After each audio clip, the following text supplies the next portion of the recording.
So in this video, we're going to take another look at rationalizing the denominator, and this is sort of a harder version of what you've already seen. So we're dealing with cases like this one in front of us, where we've got, look, two terms on that denominator.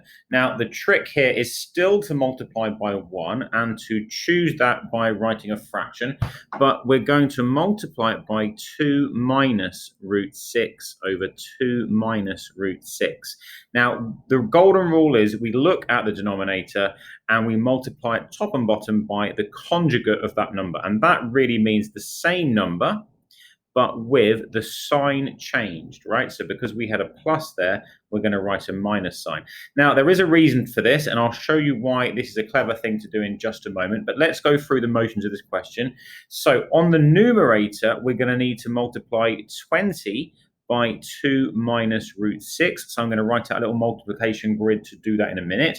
And on the denominator, we're going to be multiplying 2 plus root 6 by 2 minus root 6. So again, I like that multiplication grid to help me to do those calculations. So if we work out the numerator first, 20 times 2 is 40, and 20 times minus root 6 is minus 20 root 6.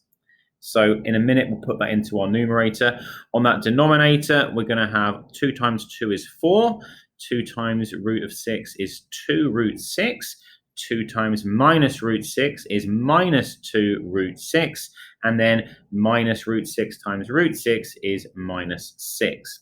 Okay, so there's our calculations. Let's write it out now. So as we said, here is our numerator. So we're going to have 40 minus 20 root 6. And that denominator, well, that is going to be this side.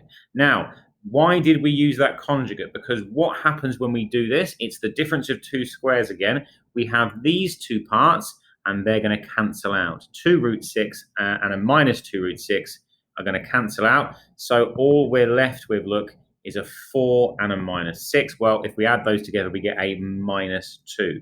Right? So our denominator is minus 2.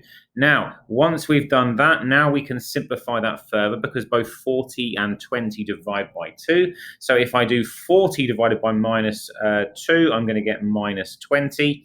If I do minus 20 divided by minus 2, I'm going to get positive 10 root 6 there, look, okay? So that is going to be my final answer for that original question. That's the simplest way of writing it. Okay, let's carry on and take a look at some more examples. So 45 over root 11 minus root 15.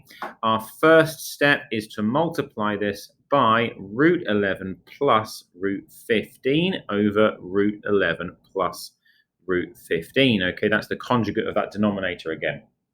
Now, exactly the same as last time. Set up the multiplication. So 45 has got to multiply root 11 and a plus root 15. And then on that denominator, we've got root 11 minus root 15. And that's going to be multiplying by root 11 and a plus root 15. So again, numerator first, we're going to have 45 root 11 and a 45 root 15. No surprises there. So then on that denominator, well, root 11 times root 11 is 11. We're going to have root 11 times minus root 15. Now, I'm going to cheat a bit here. I'm going to just write this as minus root 11 root 15. And then when I do it again over here with the positive plus root 15, I'm going to have root 11 root 15. I don't need to worry about simplifying that because you can see what's going to happen. They're going to cancel, aren't they? And then in the bottom right corner, we'll just have that minus 15. Okay, so once we've done that, we can see that these two parts cancel out. We're going to be left with 11 minus 15 on that denominator, and we can simplify that down to minus 4. So overall, our numerator is 45 root 11 plus 45 root 15. And then on that denominator, we're just going to have minus 4. Okay, now I could leave it like that, but I'm probably going to write my final answer as 45 over minus 4 root 11, and then perhaps plus 45 over minus 4 root 15. That would be fine. Also, I mean, I could take the 45s out as well and write 45 over minus 4 and then root 11 plus root 15. All of those things are absolutely fine ways to leave your final answer. Okay, let's do another one. So what about this one? 7 minus root 7 and over 7 plus root 7. Okay, so we'll be multiplying this by 7 minus root 7 over 7 minus root 7, the conjugate of that denominator. So let's do the top first. We're going to have 7 and a minus root 7 multiplying by 7 and a minus root 7. Well, we'll have a 49 and negative 7 root 7, another negative 7 root 7, and a plus 7 there, look. So we'll leave that and come back to it in just a moment. That's our numerator. On our denominator, we're going to have the 7 plus root 7 and the 7 minus root 7. So we'll have a 49, 7 root 7, minus 7 root 7, and a minus 7. Well, these two are going to cancel out. It'll end up leaving us with a 42. So let's write this out. That numerator first. Well, 49 and 7 make 56. And a minus 7 root 7 and another minus 7 root 7 make a negative 14 root 7.